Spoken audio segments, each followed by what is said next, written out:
estrada é muito longa, vou continuar. Mesmo em meio às lutas, eu não estou só, te sinto aqui.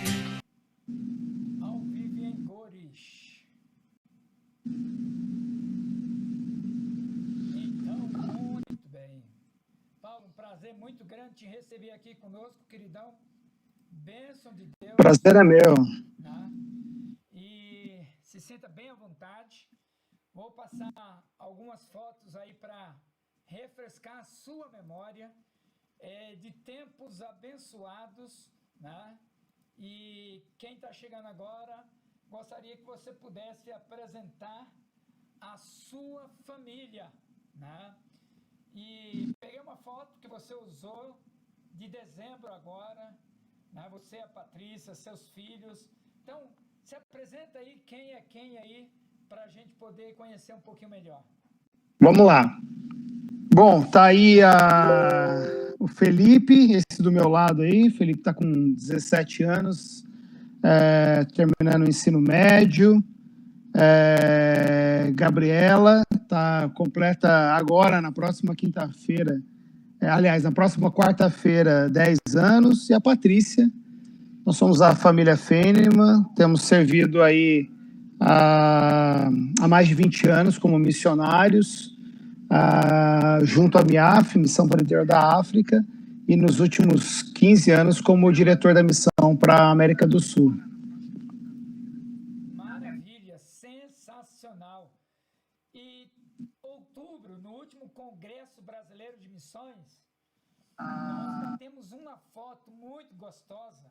Eu sei que você não vai lembrar de todo mundo, mas você vai lembrar que a gente teve um momento muito gostoso, né? Tava lá o Gilberto, a Mercedes, que trabalha na área do cuidado integral do missionário, né? Tá lá o Marcão, que tá de amarelo, ele trabalha na área do presídio, a capelania prisional. De óculos, do meu lado tá lá a Claudinha Costa, que trabalha na área da capelania hospitalar, né? Que lançou o livro depois de 25 anos de um trabalho lá na capelania em abril do ano passado. Então tinha doado um livro nosso para a Junta de Missões Nacionais, e a gente teve o privilégio de bater uma foto lá perto do estande de vocês, com você e com a Patrícia. Um material que tem sido usado, né? Um material que é promovendo missões em pequenos grupos ou células, né? E tem sido uma experiência muito, muito abençoadora, muito gostosa, muito de Deus. Djalma, essa foto aí eu lembro bem, hein? Você lembra, né? Essa foto eu lembro bem. Aliás, eu acho que ela é que tá no meu perfil do meu wallpaper lá do meu Facebook. Meu amado, como é que você está? Como é que você pode compartilhar um pouquinho pra gente aí o que é a MIAF, né? Que trem é esse? Quem não conhece você, quer saber o que é a MIAF. Explica aí pra gente. Bom, primeiro eu vou dizer o seguinte, a gente está bem, graças a Deus, como a grande maioria das pessoas em casa, trabalhando daqui, né, trabalhando bastante. Eu disse para alguém recentemente que eu achei que eu ia trabalhar menos de casa, mas eu estou descobrindo que eu estou trabalhando muito mais, na verdade. Todo mundo cara. Pois é. Mas assim, a gente tem estado bem, né? Muito trabalho exatamente por conta da situação. O pessoal que já conhece um pouco a gente sabe, né? A MIAF é uma missão internacional que tem enviado missionários para trabalho com africanos, não só na África como continente, mas também com africanos fora da África. Hoje nós temos trabalho com africanos na Europa, aqui no Brasil, nos Estados Unidos, em outros locais. E a MIAF começou o seu trabalho na África em 1895. Esse ano, inclusive, estamos de aniversário. vamos completar 125 anos de aniversário, né? Isso é a MIAF Internacional. A MIAF no Brasil completa esse ano 35 anos, que ela se estabeleceu no Brasil. E no Brasil a gente tem esse papel de treinar, de mobilizar, de treinar, enviar e cuidar de missionários de toda a América do Sul, né? Desde 2010, o Brasil passou a assumir missionários, não só brasileiros, mas também de toda a América do Sul. E a gente tem uma equipe aqui trabalhando bastante para poder fazer todo esse processo de mobilização, treinamento, envio e cuidado dos missionários. Glória a Deus, glória a Deus. Há quanto tempo você está, Paulo, na MIAF, liderando, e como tem sido esse tempo? Eu estou na MIAF ao todo 20 anos, na liderança da missão há 15 anos, como diretor. Tem sido um aprendizado, né? Eu acho que a gente vai aprendendo a cada ciclo, a cada ano, a cada tempo que passa, a gente vai aprendendo alguma coisa nova. Eu me lembro que 7 anos atrás, aproximadamente, eu nunca tinha experimentado perder algum missionário, né? Aí nós passamos por isso, né? Nós perdemos uma... Eu estava num tempo aqui no Brasil, nunca tinha passado por isso. Até 2015, 2016, nós não tínhamos passado por uma grande crise financeira. Passamos pela nossa primeira grande crise financeira. E aí tivemos que aprender a lidar com isso. Foi também um processo de aprendizado. E agora, né, eu acho que a gente está convivendo com duas realidades bem distintas. A gente tem uma situação financeira que é a supervalorização do dólar, que tem demandado da gente um trabalho bastante, né, para tentar minimizar os impactos e tudo mais que isso tem causado. E a gente tem essa questão da própria Covid, né, que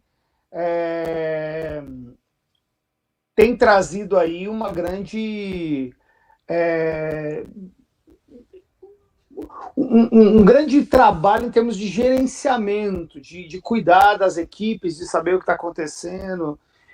Então, acho assim, ao longo desses anos, tudo tem sido um grande aprendizado. A gente é agradecido a Deus, trabalhar nessa área de mobilização, de ajudar missionários a chegarem no campo, é algo que a gente realmente ama fazer, que a gente tem alegria em fazer.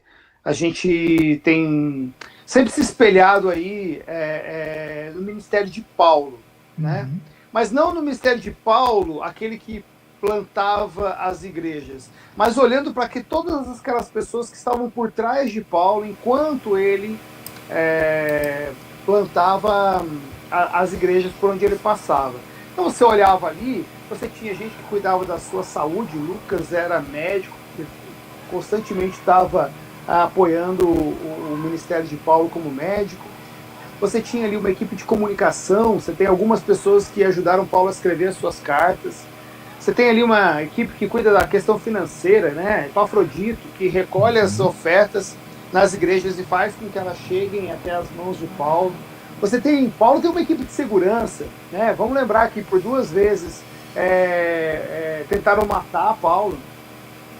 E numa delas, por exemplo, esconderam ele num cesto e tiraram ele do lugar onde ele estava. Então, a gente se vê mais ou menos como essa turma aí que fica por trás de Paulo, fazendo com que o ministério de quem está lá plantando a igreja possa ser, da melhor forma, facilitado.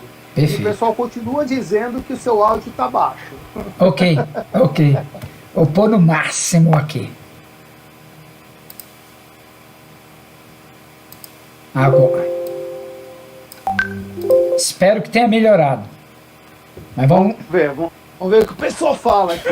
Então, assim, eu acho que assim, tem sido uma alegria.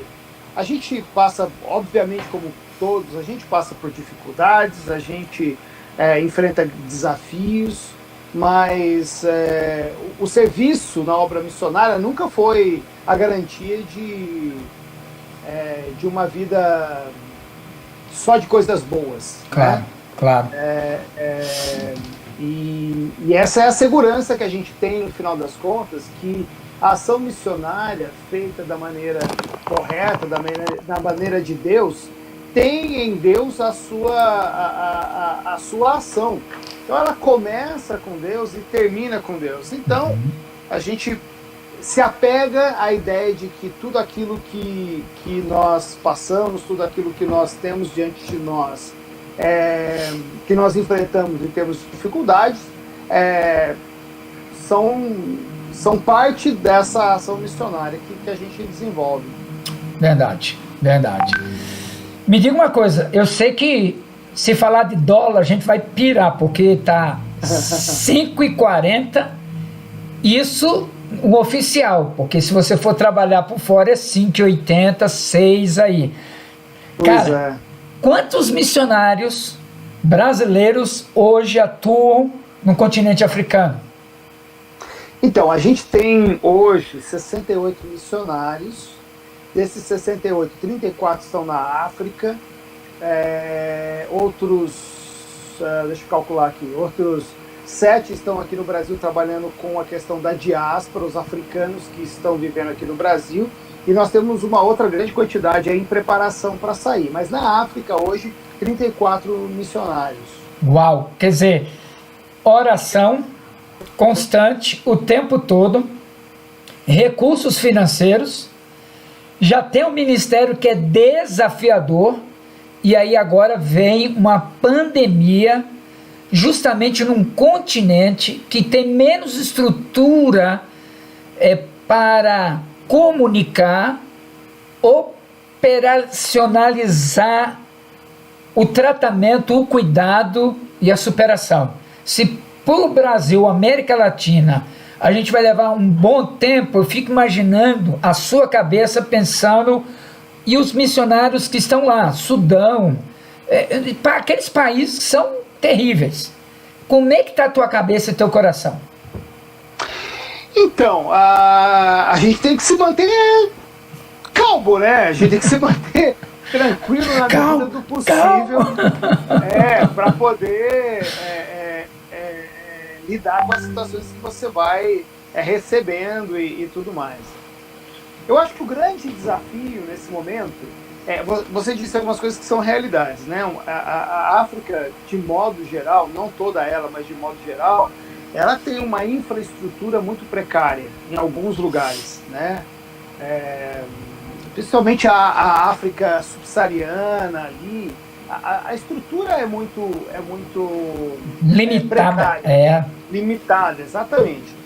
Então, nesses lugares, você tem sim dificuldades de saneamento, dificuldades de garantir o mínimo de atendimento possível, caso a gente tenha um crescimento da pandemia maior do que a gente já está enfrentando. E aí você tem alguns outros países que já têm um pouco mais de estrutura, um pouco mais de informação e tudo mais, e eles estão, na medida do possível, de acordo com as suas possibilidades, lidando com a questão da pandemia em si. Agora, como que a gente lida isso com os missionários, né? Obviamente que eles estão seguindo todas as mesmas recomendações que a gente tem seguido aqui. Em alguns casos, os países estão em completo lockdown, ou seja, ninguém sai, ninguém entra, voos completamente cancelados, inoperantes, não tem voo para lugar nenhum, e não está chegando voo de lugar nenhum. Então, tudo isso traz um pouco mais de tensão, de dificuldade. Mas eu acho que o grande sentimento que fica para uma boa parte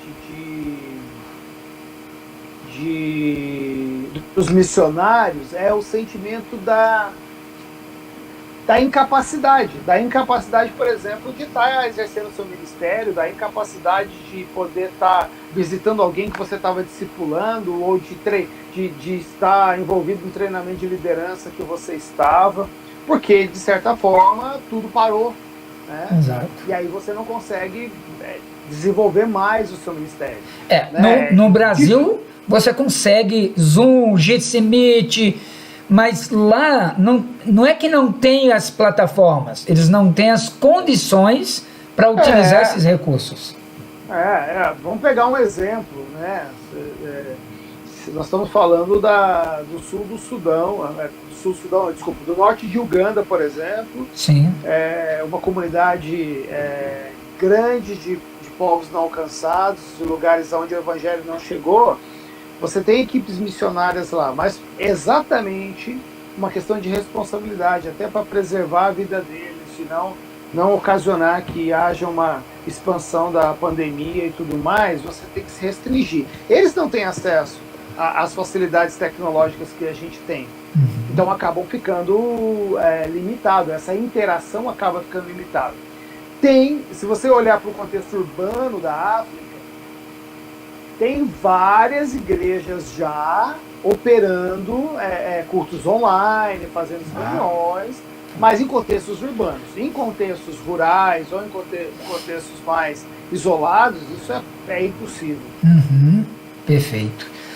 E me diga uma coisa, por exemplo, para a gente não só focar o lado negativo, mas eu já tive o privilégio de visitar 1 ou 2 vezes a base da MIAF no Quênia, em Nairobi. Fala um pouquinho a base e a estrutura que tem, para a gente não ficar olhando o missionário como um coitadinho. Ele também tem uma estrutura de apoio para o missionário, não para o povo africano, mas para o missionário desenvolver bem o seu papel. Sim, Bom, antes de até falar da estrutura, é importante dizer, Djalma, que durante essa situação que a gente está passando, a gente inclusive tem hoje um comitê de crise que tem trabalhado a todo momento para lidar com tudo isso. No Quênia, por ser o primeiro lugar onde a MIAF se estabeleceu, lá em 1895, historicamente tem estado no Quênia ao longo dos anos, é onde a gente estabeleceu a maior parte daquilo que nós chamamos de ministérios de suporte.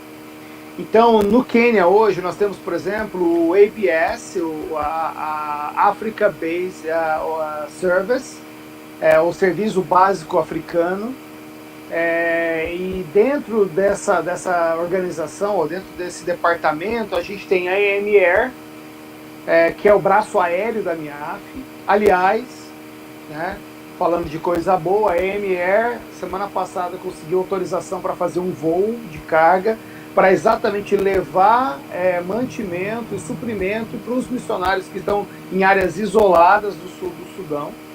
Então, o braço aéreo serve como apoio nessas situações, ou mesmo situações de evacuação, no caso de um missionário estar em perigo, ou estar doente, alguma situação que realmente necessite do transporte aéreo para que a gente...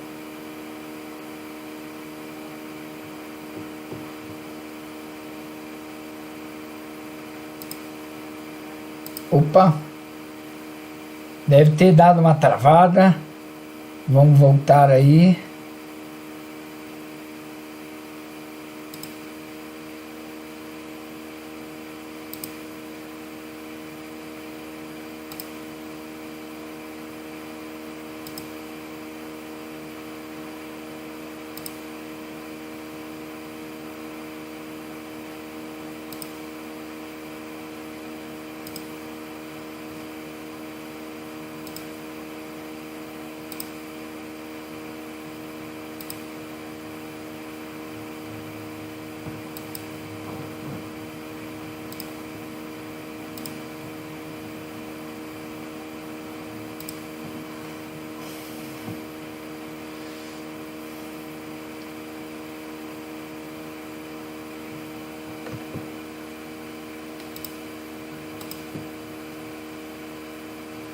Travou aí, mas já voltamos aí em nome de Jesus, com calma aí com a nossa transmissão, né? O nosso querido Paulo Finiman, que tem sido uma grande bênção para nós em nome de Jesus. E se você tem alguma pergunta, pode lançar para a gente aqui, né? Que nós teremos o maior prazer de tentar responder a sua pergunta. e a gente poder interagir um pouquinho com você nesse instante, tá bom? Então, que você possa usar aí o chat, nós vamos tentar responder a sua pergunta até estabelecer a nossa conexão aqui com ele, tá joia? Então eu quero agradecer aí vocês, nós temos a Márcia Carquilho, William que está interagindo também, louvamos a Deus, pela Dulce Estevão, ficou bom agora o áudio, glória a Deus, o Adriano Henrique, louvado seja o Senhor, né? Nós temos a Jéssica Perches, Lorival César, então assim, muito legal a gente poder ver esse povo aí. Muito bem, o Paulo voltou aí, então vamos... Acho que eu voltei. Isso, voltou aí, vamos lá, manda bala. Onde eu tava falando da EMR. Então a gente tem a EMR, que é um dos braços aí de apoio, de suporte. A gente tem dentro do ABS também uma espécie de serviço financeiro onde a gente facilita a chegada de dinheiro para os missionários.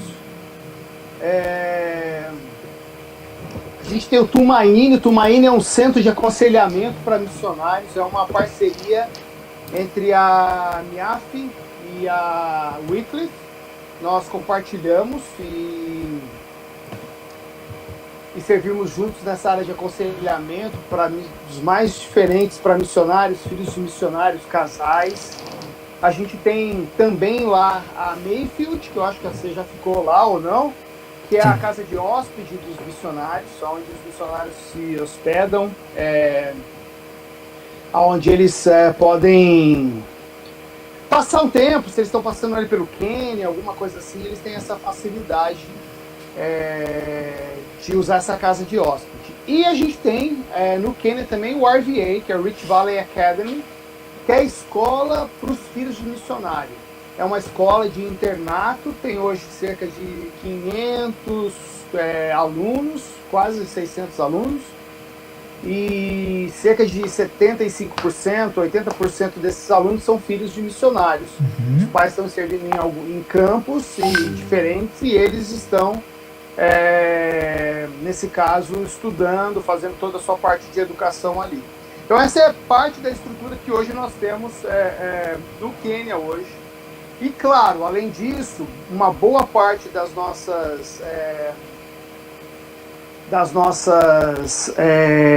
nossos escritórios regionais que coordenam o trabalho missionário, eles estão todos hoje também ali no Quênia, trabalhando ali no Quênia. Legal. Paulo, aproveitando, você falou dos filhos, porque os pais, quando vão para o campo missionário, têm a preocupação, principalmente quem vai pela primeira vez. Uhum. Quem vai, por exemplo, pequenininho, ele já cresce e vai se desenvolvendo naturalmente. Quando ele já vai com 7, 8 anos, tem um processo, eu sei que depende do país, mas quando ele entra nesse academy, né, nessa instituição de ensino, que tudo é inglês, logicamente, tranquiliza a gente aqui no Brasil, a igreja brasileira ou a primeira igreja batista em Campo Grande, nesse processo aí, em que os filhos são engajados nesse ensino. Cortou um pedaço da sua pergunta, Djalma. Se você puder repetir para mim a tua pergunta. Tá.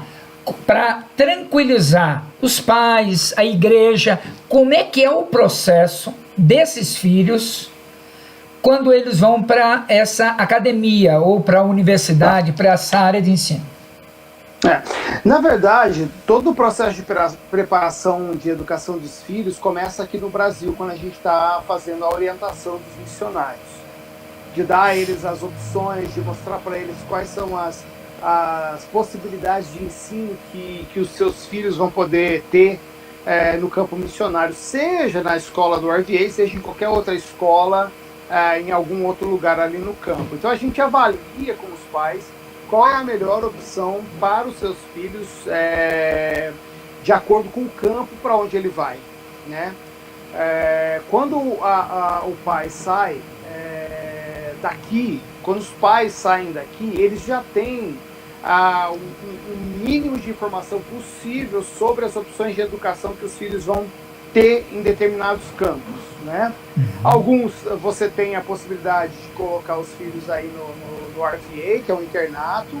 Não é, vale a pena lembrar aqui, que não é muito comum para a nossa realidade latina, você deixar os filhos no internato e ir para outro lugar. Verdade. Então, alguns pais, por escolas internacionais, servindo, é o caso dos Petrelli, por exemplo, né? Os filhos estão numa escola internacional, mas no mesmo lugar onde eles estão servindo como missionários. E você tem, em alguns casos, o sistema de homeschooling, que ainda não é muito comum aqui no Brasil, não é muito... a gente não tem muita familiaridade ainda com o modelo, mas alguns pais, pelo menos nos primeiros anos de alfabetização dos seus filhos, acabam optando pelo homeschooling para poderem ajudar os filhos na educação. Mas é um processo, de novo, né? Se você tem filhos pequenos e está saindo com filhos pequenos, é muito mais fácil, né? Porque eles vão se adaptando. Se você tem filhos aí que já passaram, ou pelo menos já iniciaram o ensino fundamental, a gente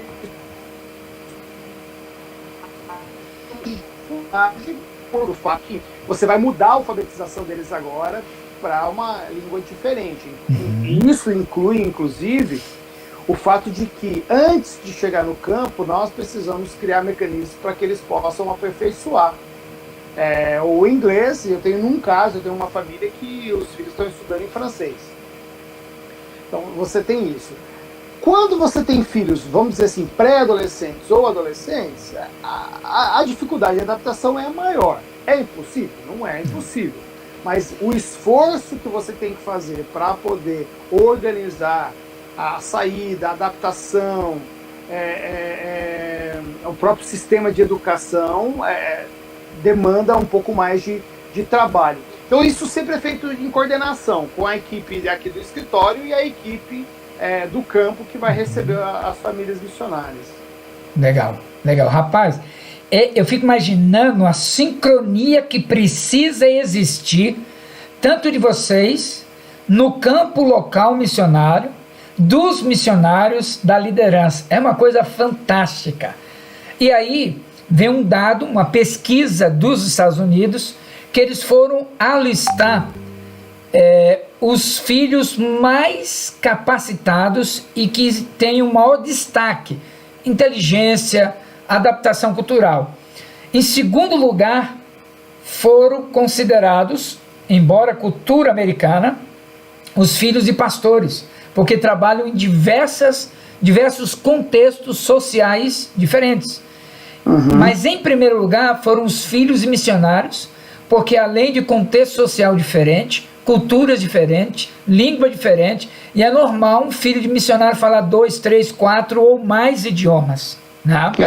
Então, assim, é algo assim extraordinário, maravilhoso. Até porque você tem exatamente isso, aquilo que nós chamamos de filhos da terceira geração. Filhos de terceira geração, por quê? Ou de terceira cultura, na verdade. Isso. Porque eles transitam nessas diferentes culturas de uma forma muito mais fácil que nós. A bem da verdade é que quando você envia uma família missionária que tem filhos, os filhos, os pais levam aquela, meu Deus, estou indo para o campo, o que vai ser dos meus filhos e tal. Mas os filhos têm uma transição muito melhor, muito mais fácil do que os próprios pais. Claro que alguns deles precisam de cuidado, de uma orientação, de uma adaptação mais assistida, mas, de novo, eles se adaptam muito melhor. Então não é de se estranhar que a pesquisa demonstre essa realidade aí. É verdade. Queridão, nós temos o privilégio, como primeira Igreja Batista de Campo Grande, acompanharmos 6 famílias dentro da MIAF. O Afonso e a Dalva Flores, que atuaram em Angola e Moçambique, na cidade de Beira, já estão no Brasil, no sistema aposentados. Nós temos a família Petrelli, a família Machária, o Peter e a Esther, a família Quirino, o Júlia Angélica, nós temos a Sueli Monteiro e nós temos você, né? Pois é. Bênção de Deus. Lógico, fala um pouquinho dessas famílias, como é que você, diretor da MIAF, enxerga essas famílias e como nós, Primeira Batista, podemos cooperar ainda mais com a MIAF? Bom, primeiro dizer o seguinte, né, da nossa gratidão como organização de ter a Primeira Igreja Batista em Campo Grande tão presente, né, na vida missionária da MIAF, né, participando não só financeiramente, mas nos mandando candidatos que são maravilhosos, que fazem um trabalho espetacular, né? A pastora Afonso, por exemplo, tem uma história, né, toda, que começou em Angola, depois tantos e tantos anos ali em Moçambique, especialmente ali na região da Beira. Até hoje, se você vai lá, você vai encontrar pessoas que lembram da irmã Dalva, do pastor Afonso e tudo mais, né? Hoje, né, aí em Campo Grande, ainda hoje influenciando de uma forma espetacular outras pessoas para servirem como missionários e tudo mais. Acho que isso é sensacional. A gente sempre diz o seguinte: o melhor mobilizador missionário é o próprio missionário, né? Então,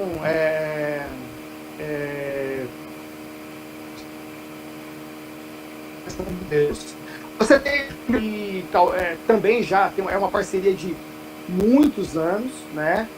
Também enviados pela Primeira Igreja Batista, fazendo um trabalho espetacular nos primeiros anos ali em Nairobi, no Quênia, voltados para o mundo muçulmano, ali, os muçulmanos que viviam ali em Nairobi. Hoje, fazendo um trabalho extremamente estratégico em Mombasa, também no Quênia, mas num outro lugar, numa outra localidade.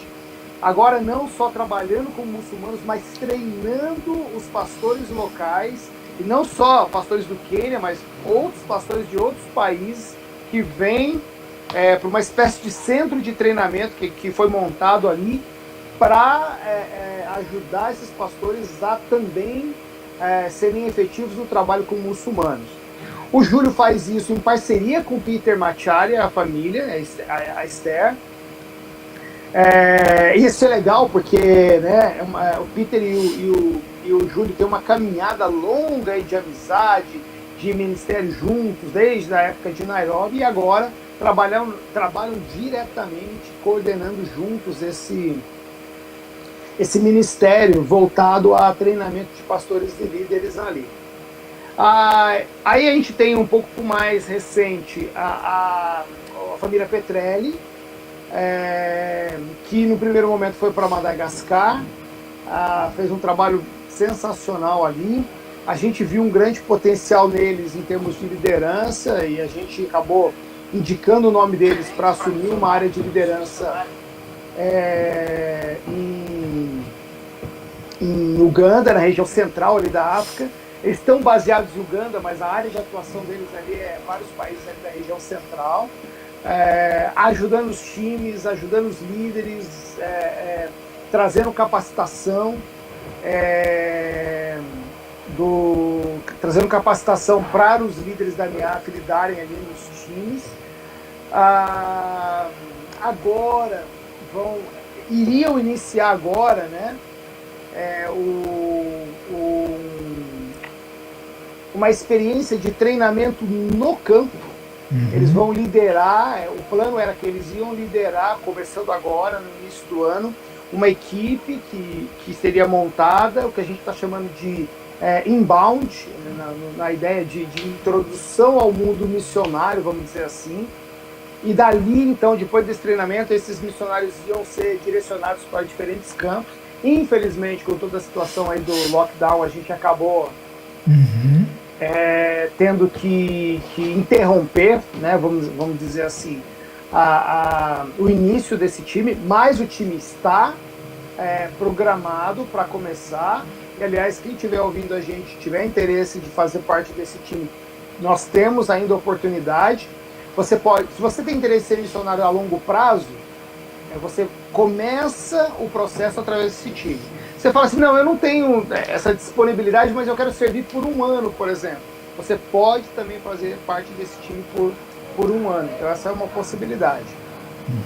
Aí a gente tem as parcerias, né? Eu citei o Peter, que é uma parceria, mas a gente tem também a Sueli, que é de Campo Grande, que está aí buscando servir no continente africano, mas até por uma questão estratégica, nós quisemos fazer com que ela participasse de uma experiência aqui no Brasil com africanos muçulmanos aqui, antes da gente fazer o envio dela para a África. Então ela está em Foz do Iguaçu nesse momento, servindo lá, trabalhando e buscando o trabalho de evangelismo, discipulado com africanos da diáspora muçulmanos, né? E a gente, Patrícia e eu, né, com a nossa família, que a primeira tem nos apoiado aí já ao longo desses últimos anos, tem sido uma bênção. Respondendo a sua pergunta, como que a primeira pode ser mais efetiva ou participar de uma forma, manda mais gente pra gente. Eu tenho aí pelo menos 200 oportunidades ministeriais em cima da minha mesa, tanto para curto prazo, tanto para longo prazo. Então, os vocacionados aí da primeira, que têm interesse em ter experiência de curto prazo ou querem considerar ministérios a longo prazo na África,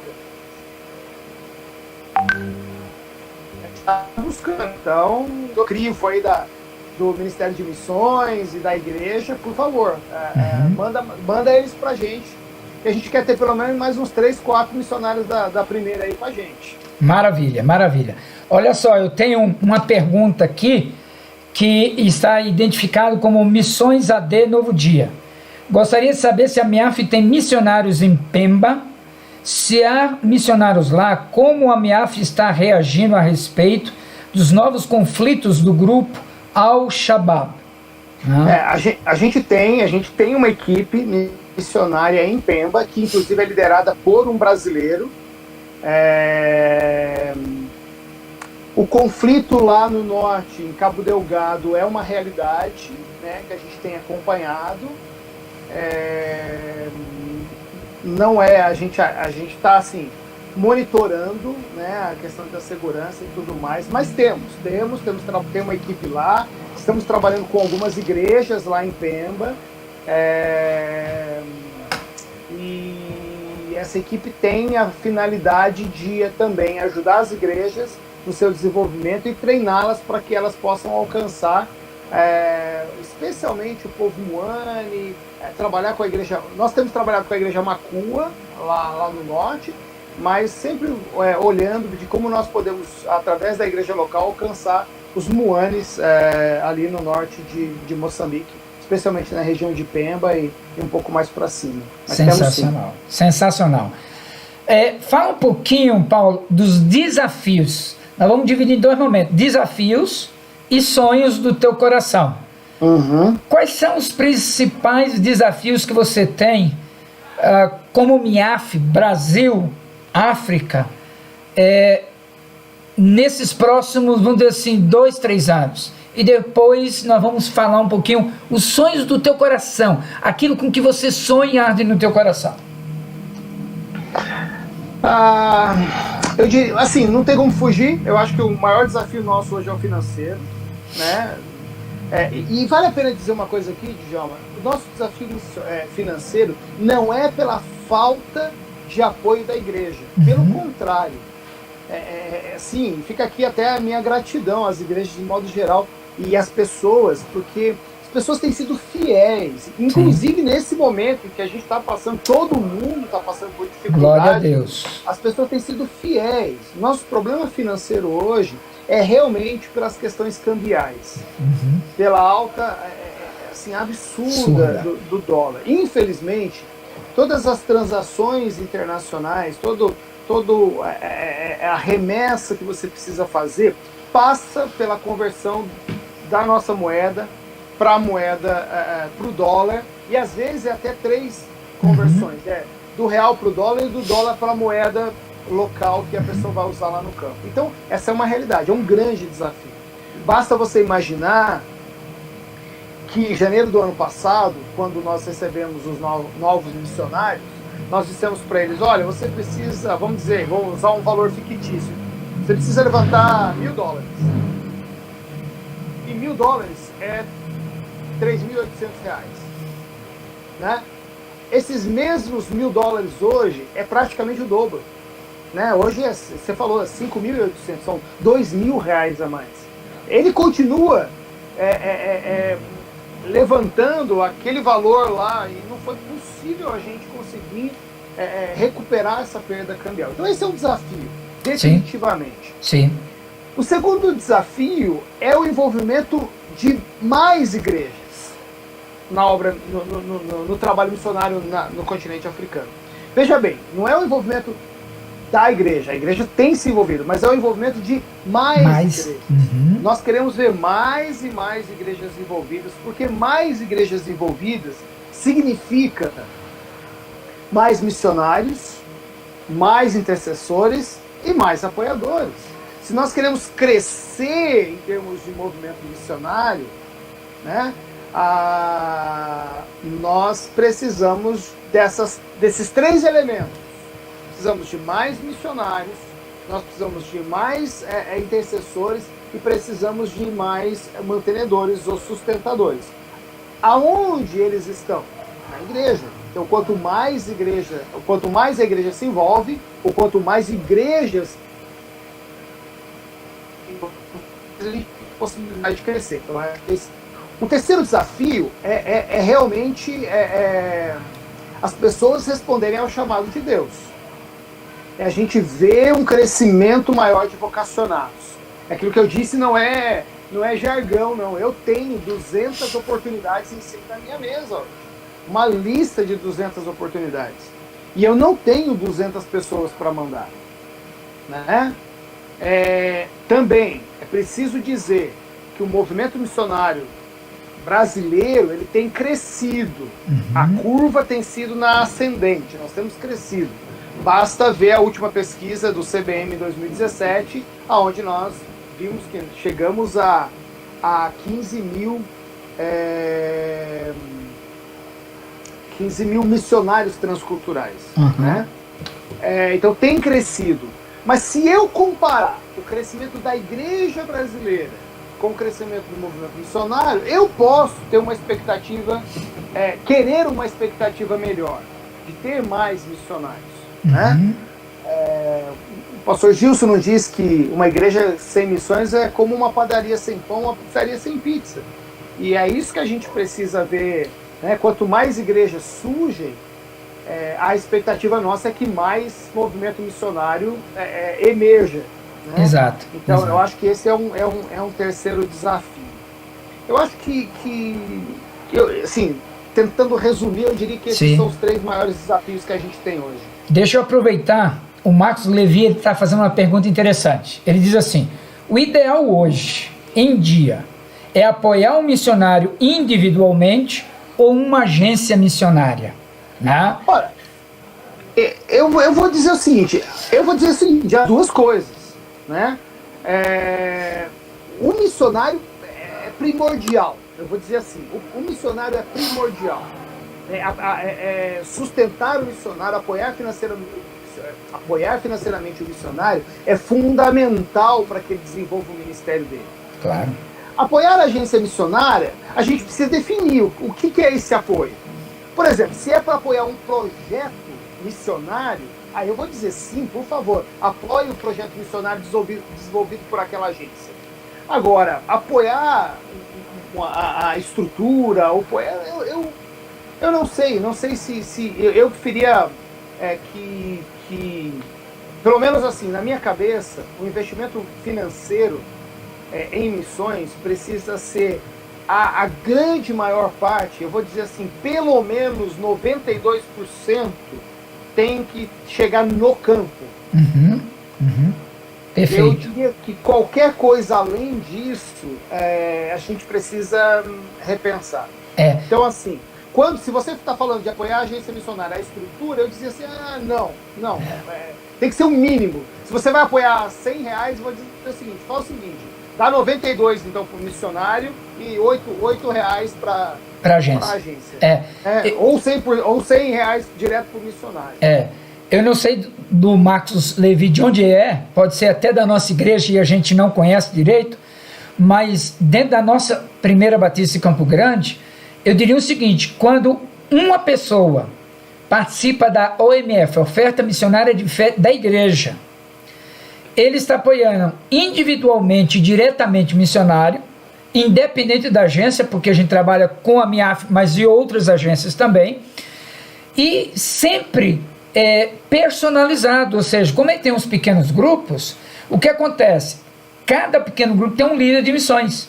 E o Marcos Levi, se ele participa de um pequeno grupo na nossa igreja, ele vai ficar sabendo notícias, seja pelo momento da missão, que é um vídeo que passa no culto, ou pela carta missionária que está lá no website da igreja, ou no pequeno grupo que ele participa, porque cada semana está indo informações diversas. Então, eu diria assim, ele individualmente ele está orando, apoiando, mas não deixa de apoiar a agência missionária. Por quê? Eu digo assim, se eu, Djalma, apoio o João indo para um campo, na hora da crise financeira, eu aperto o cinto, geralmente o primeiro corte é do missionário. Então, agora, quando eu faço isso com uma igreja, eu sei que eu tenho o meu compromisso, eu honro.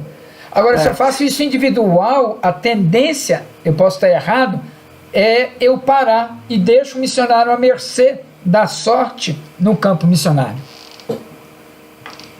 Agora, se eu entendi a pergunta dele, Djalma, é assim: o que é melhor, eu apoiar a instituição ou o missionário, mesmo dentro da instituição? Então, nesse caso, eu diria. Agora, a dica básica é o seguinte: você vai apoiar a instituição? Simples, pergunta para a instituição, aonde vocês vão aplicar esse dinheiro? Claro, perfeito, perfeito. Pode fazer propaganda ou não? Pode. Por exemplo, nesse momento, a MIAF criou um fundo chamado Fundo de Amparo Missionário, exatamente para lidar com essa questão da dificuldade do dólar agora. 100% de todo o recurso que entra para esse fundo vai diretamente para os missionários, para o sustento missionário. Então, eu acho que a pergunta que tem que fazer para a organização ou para a agência, às vezes, é essa: olha, eu quero ser o mantenedor da agência. Para onde vai o meu dinheiro? Se a agência disser, não, o seu dinheiro vai, olha, 95% vai ser aplicado nesse projeto lá no campo, ótimo, beleza. Agora, aí eu vou ser sincero, se o cara falar, não, então, nós vamos aqui pegar 50% para administração, 20% para não sei o quê, e 30% vai lá para o missionário, aí não dá. Verdade. Aí não tem condições.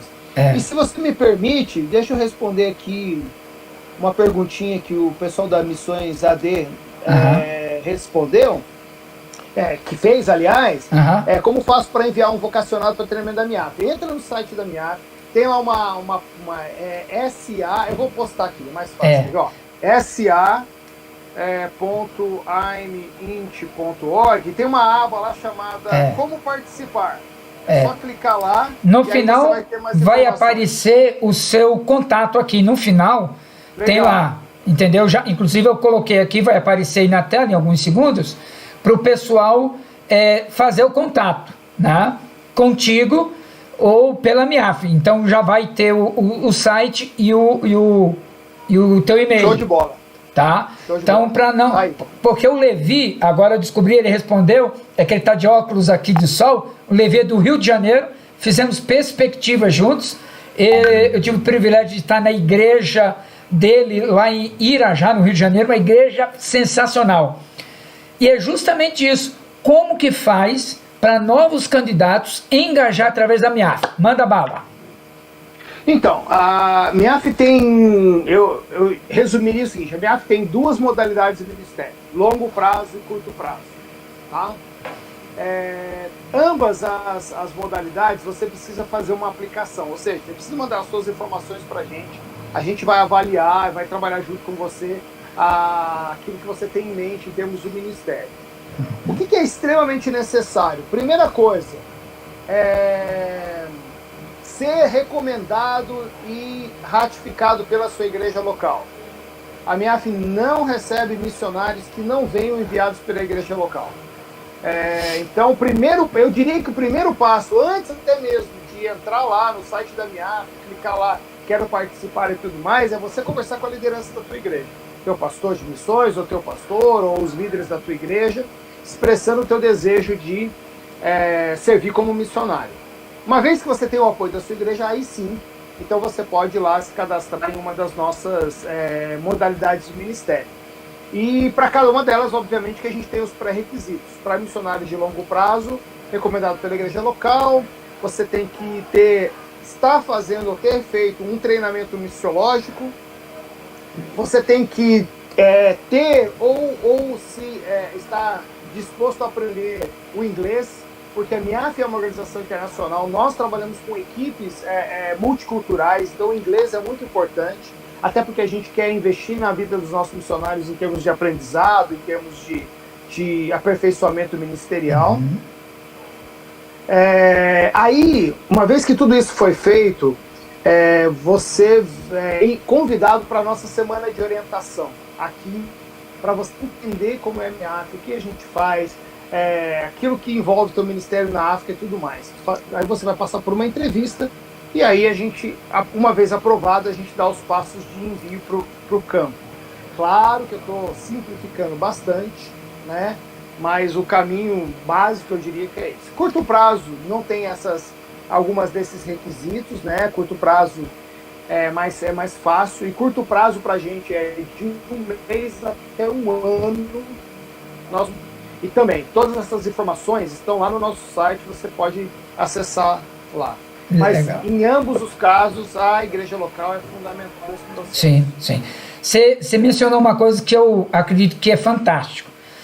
Quando a gente não tem noção do que é o continente africano, mas quando a gente pisa, a gente vê o quão encantador e maravilhoso que é. Eu sempre dou a seguinte sugestão. Por exemplo, é possível pegar as férias de um mês e ficar em um projeto, correto? Uhum. Então a sugestão que eu dou é o seguinte: entra no site da MIAF hoje, não deixa para amanhã, entra lá, vai fuçando, e aí, porque você vai dizer, mas meu inglês é horrível. Não tem problema, porque às vezes você pode ser um cuidador dos filhos de um determinado missionário. Parece simples, mas é legal. Uma outra sugestão, às vezes você não vai cuidar de filhos do missionário, mas você é um fisioterapeuta. Eu lembro que quando o Rodrigo Avalesco estava em Madagascar, o país inteiro não tinha um fisioterapeuta. E você pode servir outros, e às vezes um adolescente vai ser o teu intérprete lá. E a linguagem do amor vai ultrapassando barreiras. Às vezes você não é fisioterapeuta, mas tem uma outra profissão, por exemplo, construtor, engenheiro. Eu sei que lá em Beira precisava, algum tempo atrás, construir, tinha dinheiro, tinha material, e não tinha um engenheiro para construir. Então, doe as suas férias e vá ao continente africano, porque vai ser apaixonante, apaixonante. E a gente tem vários programas hoje de curto prazo que dá para encaixar as pessoas de diferentes formas, de diferentes maneiras. A gente vai lançar, inclusive agora nas redes sociais, aí na próxima semana, uma infinidade de oportunidades. A gente vai divulgar várias oportunidades que estão surgindo. Eram oportunidades que nós íamos trabalhar para esse ano. Infelizmente, como esse ano não vai dar certo, a gente está migrando para o próximo ano. E vale a pena dizer o seguinte: hoje tem trabalho missionário na África, tem trabalho missionário com africanos fora da África. Então a gente tem hoje o que a gente chama de Dream Teams, que são equipes de curto prazo hoje funcionando na Europa, em Malta, na Espanha, na Itália, na França, na Inglaterra. São oportunidades de você alcançar hoje africanos vivendo em países da Europa hoje. Perfeito, perfeito. Paulo, último assunto, porque a gente está quase a 1 hora, cara, e a gente vai falando de missões e não vê o tempo passar. Você tem visto no Brasil igrejas que estão trabalhando com células, pequenos grupos? Você tem visto algum trabalho na área de missões que contribui, que junta, algo parecido com o que a gente faz, algo melhor do que a gente faz. Como é que você tem visto isso no Brasil, ou até mesmo fora? Olha, eu tenho trabalhado com algumas igrejas, e algumas igrejas que são parceiras nossas aqui, que sim, são igrejas que funcionam no modelo de pequenos grupos ou de células, e tem tentado ao máximo realmente usar a estrutura da célula como uma ponte de mobilização, de intercessão, até mesmo de apoio para os missionários. Não sei, Djalma, se eu conheço alguma coisa tão estabelecida, bem estabelecida como vocês já estão. Vocês já estão há bastante tempo, vocês criaram toda uma estrutura e tal. Eu, por exemplo, estive na PIB de Curitiba recentemente e sei que eles estão usando várias das ideias que vocês têm para os pequenos grupos deles. Conheço duas igrejas presbiterianas que também estão indo pela mesma linha de usar os pequenos grupos. Eu acho que muita gente está nesse processo de forma embrionária ou inicial. Estão começando a perceber o grande valor que existe no pequeno grupo para a mobilização missionária, para o envolvimento missionário da igreja local, né? Porque daí você extrapola a ideia só do momento missionário lá do culto. É importante, precisa acontecer, mas parece que quando você faz isso no ambiente do pequeno grupo, você traz a missão mais para perto. E aí há muito mais atia com o missionário, com o trabalho que ele está desenvolvendo e tudo mais. Então, por exemplo, né, eu recebo toda semana a Jéssica, que é aí de Campo Grande, me manda lá um WhatsApp: ô pastor, tudo bem? Como que você está? Quais são os seus pedidos de oração? Hoje nós vamos ter célula, amanhã nós vamos ter célula, nós vamos orar por você e tal. Você traz uma aproximação maior. Então eu acho que assim, me parece que várias igrejas já perceberam o quão eficaz pode ser o uso dos pequenos grupos na mobilização missionária da igreja, e tem caminhado e tem feito e usado estratégias ou iguais ou parecidas ou de certa forma similares àquilo que vocês têm usado aí.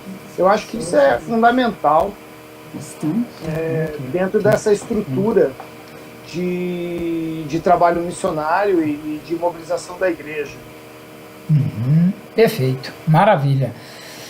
Paulo, considerações finais para a gente orar por você, agradecer. Cara, não tenho palavra para agradecer esse tempo precioso, abençoador. A cada ouvinte, a gente não pôde fazer nem metade das perguntas que eles fizeram aqui, mas é gostoso a gente poder fazer. A gente está tentando, uma vez por semana, ter uma live com alguém na área de missões que possa ampliar a nossa visão e o nosso engajamento e sinergia para cumprir o papel do Reino de Deus, né? Legal. Eu diria, orem e orem bastante. Eu acho que a igreja ela está num momento diferente. Eu acho que nós temos a oportunidade de mostrar de uma forma mais efetiva o nosso compromisso, não com a missão, a missão X ou a missão Y, mas com a missão de Deus e com o Deus da missão.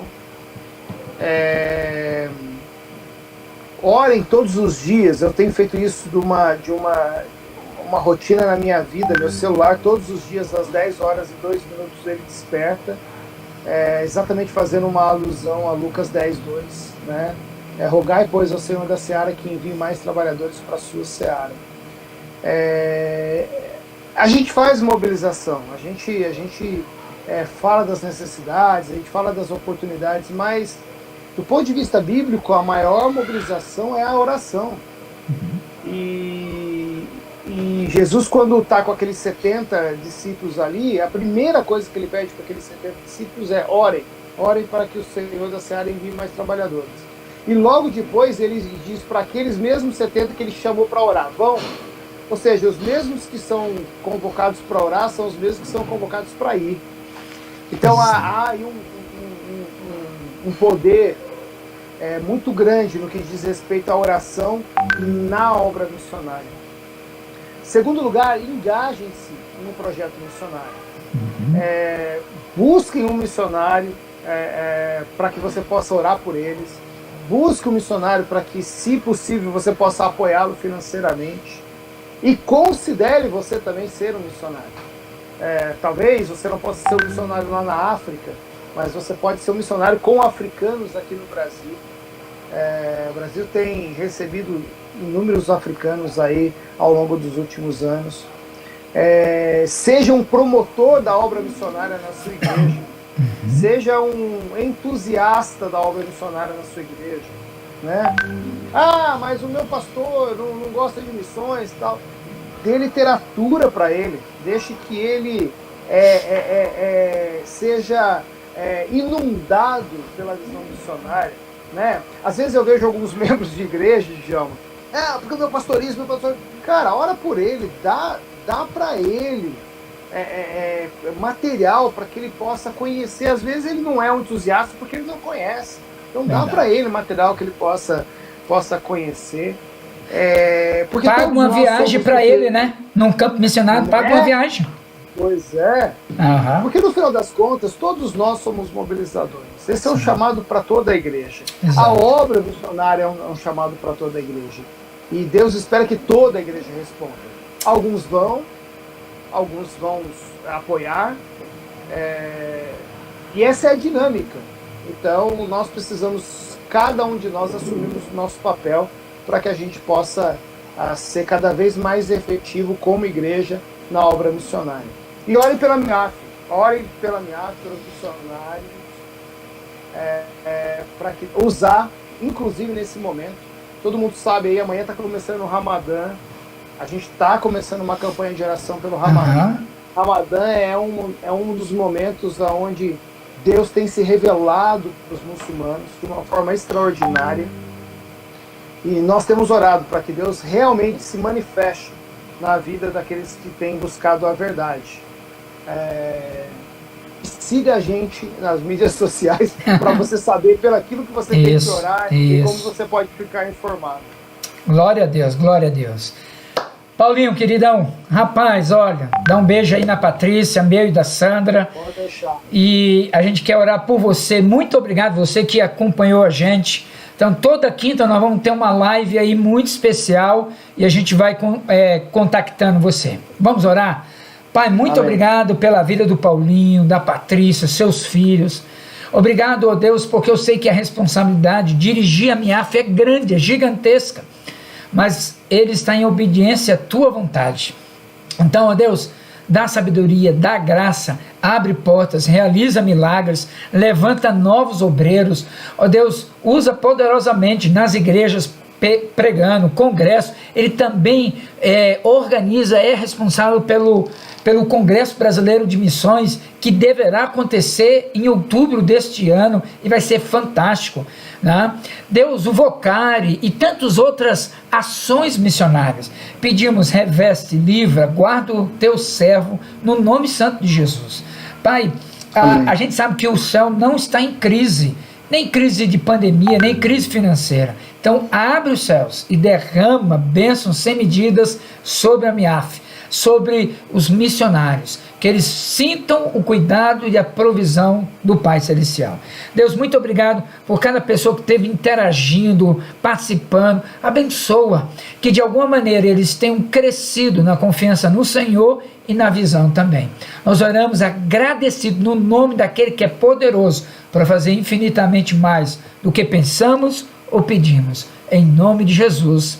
Amém. Amém.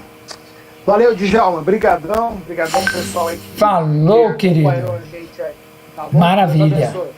Quem precisar entrar em contato, então aí está o e-mail do Paulo Finiman, né, o seu e-mail ali de contato. Não erra o nome dele, é com N de nadar no final. E aí está MIAF Brasil. Se você entrar no site MIAF Brasil, você vai encontrar o site da MIAF. Que você seja ricamente abençoado e que você tenha uma noite rica no nome de Jesus. Amém. Até a próxima. Beijo no coração.